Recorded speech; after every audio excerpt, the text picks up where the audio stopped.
Hello friends, आप देख रहे हो open study area YouTube channel.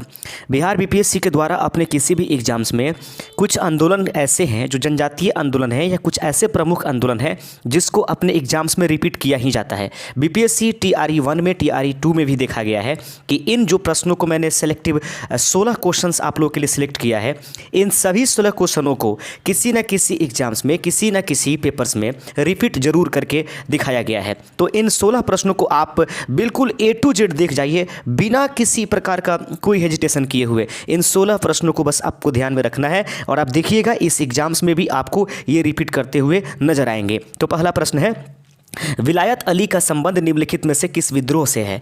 तो विलायत अली का संबंध अगर पूछ देता है कि उनका संबंध किस आंदोलन से है या किस विद्रोह से है, तो वहाँ पर कुछ नहीं सोचना है, वहाबी आंदोलन उसको सही आंसर कर देना है। तो विलायत अली का संबंध निम्नलिखित में से किस विद्रोह से है, वहाबी आंदोलन आप जरूर कर दीजिएगा।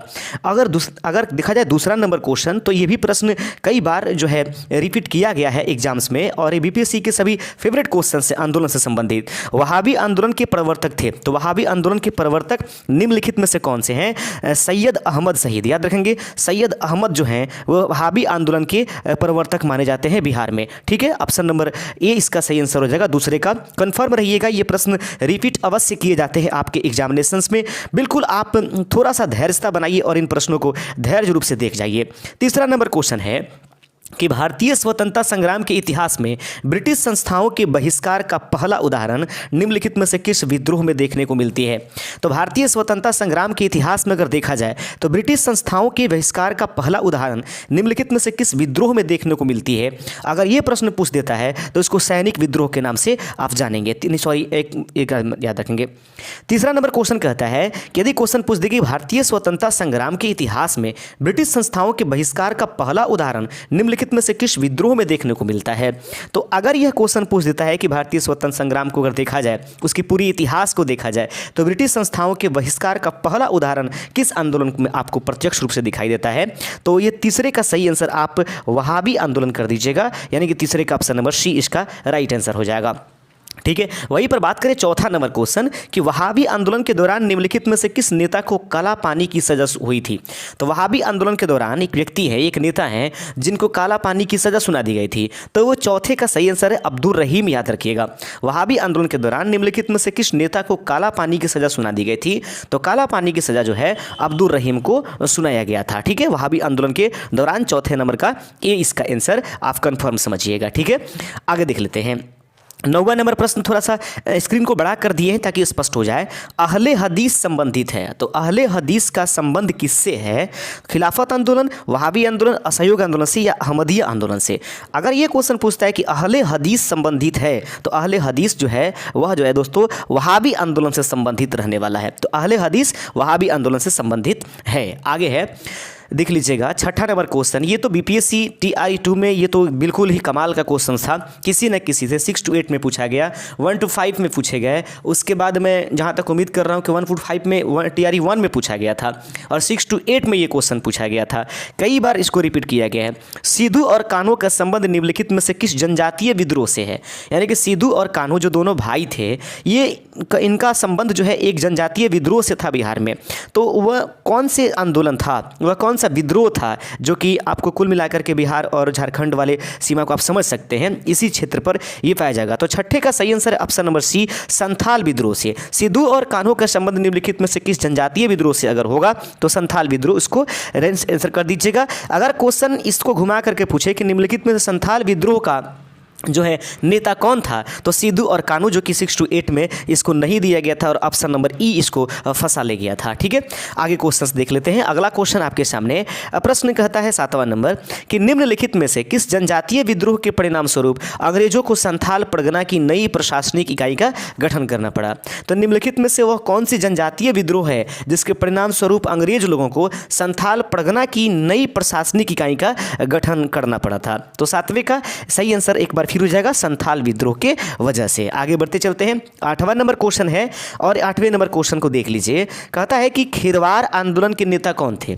तो खेरवार आंदोलन के नेता अगर आपसे पूछ दिए जाते हैं एग्जाम्स में तो प्रश्न इसका सही आंसर हो जाएगा खेरवार आंदोलन के नेता भागीरथी मांझी थे। ठीक है, 8वें का सी आंसर सही आंसर हो जाएगा। खेरवार आंदोलन के नेता कौन थे? भागीरथी मांझी को खेरवार आंदोलन के नेता के रूप में जाना जाता है। ठीक है, बिरसा मुंडा देख लीजिए। बिरसा मुंडा का जन्म हुआ था। तो बिरसा मुंडा का जन्म अगर पूछ दे कि कहाँ हुआ था तो 90 का आंसर याद रखिएगा, चालकंद गांव में जो है बिरसा मुंडा जी का जन्म हुआ था। ये अपने आप में एक बहुत बड़े मतलब क्या कहें आंदोलनकारी थे, एक नेता थे बिरसा जो है इस समुदाय का। तो बिरसा मुंडा का जन्म जो है वह कहाँ हुआ था? सही आंसर है चालकंद गाँव में इनका जन्म हुआ था। ठीक है, 10वां नंबर क्वेश्चन देख लीजिए। अगला 10वां नंबर क्वेश्चन है कि बिरसा मुंडा का जन्म कब हुआ था। एक तो चल काम आपने देख लिया कि वहाँ पर जन्म हुआ था, लेकिन क्वेश्चन है कि बिरसा मुंडा का जन्म हुआ कब था। तो अगर 10वां क्वेश्चन का देखा जाए आंसर तो बिरसा मुंडा का जन्म जो है वह 10वें का बी नंबर का सही आंसर हो जाएगा। 15 नवंबर 1875 ईस्वी को अगर देखा जाए तो बिरसा मुंडा का जन्म हुआ था। 11 का नहीं 10वें का ऑप्शन नंबर 20 का सही आंसर है, यानी कि बिरसा मुंडा का जन्म कब हुआ था तो 15 नवंबर 1875 इसका आंसर कर दीजिएगा। ठीक है, बिरसा मुंडा की मृत्यु कब हुई थी? बिरसा मुंडा से संबंधित ये क्वेश्चन पूछा जाता है।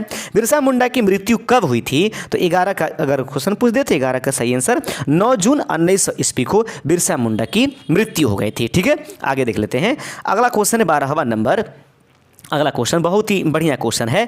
प्रश्न है कि निम्नलिखित में से किस आंदोलन के नेता ने अनेक देवताओं को छोड़कर एक ईश्वर यानी कि शिव बोंगा की आराधना का आदेश अपने अनुयायियों को दिया था?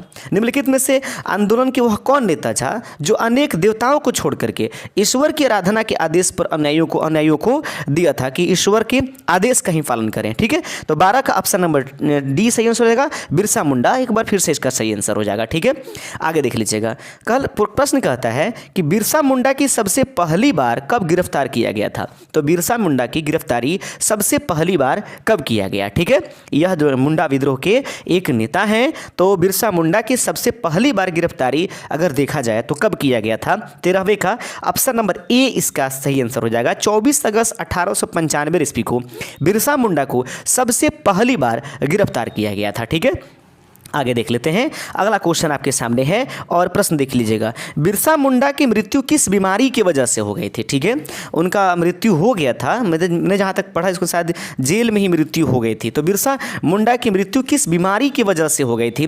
14 का ऑप्शन नंबर बी हैजा की वजह से। बिरसा मुंडा की मृत्यु किस बीमारी की वजह से हो गई थी? हैजा की वजह से, याद रखिएगा। ठीक है, 15 नंबर क्वेश्चन है ताना भगत। देख लीजिए, ये भी क्वेश्चन आपको कई बार रिपीटेड मिल रहे हैं। ताना भगत आंदोलन निम्नलिखित में से किसके नेतृत्व में प्रारंभ हुआ? तो ताना भगत आंदोलन को निम्नलिखित में से किसके नेतृत्व में प्रारंभ किया गया या किसके नेतृत्व में यह प्रारंभ हुआ? तो 15 का ऑप्शन नंबर सी इसका आंसर हो जाएगा कि ताना भगत आंदोलन जो है जतरा भगत के नेतृत्व में प्रारंभ हुआ था। ठीक है, 15 क्वेश्चन हो गए। मैंने 16 क्वेश्चन की ही बातें आप लोगों से की थी। तो 16 प्रश्न हम जो रिपीटेड होते हैं एग्जाम्स में, बिहार के एग्जामिनेशन में बीपीएससी के फेवरेट क्वेश्चंस को उसको मैंने यहाँ पर रख लाया।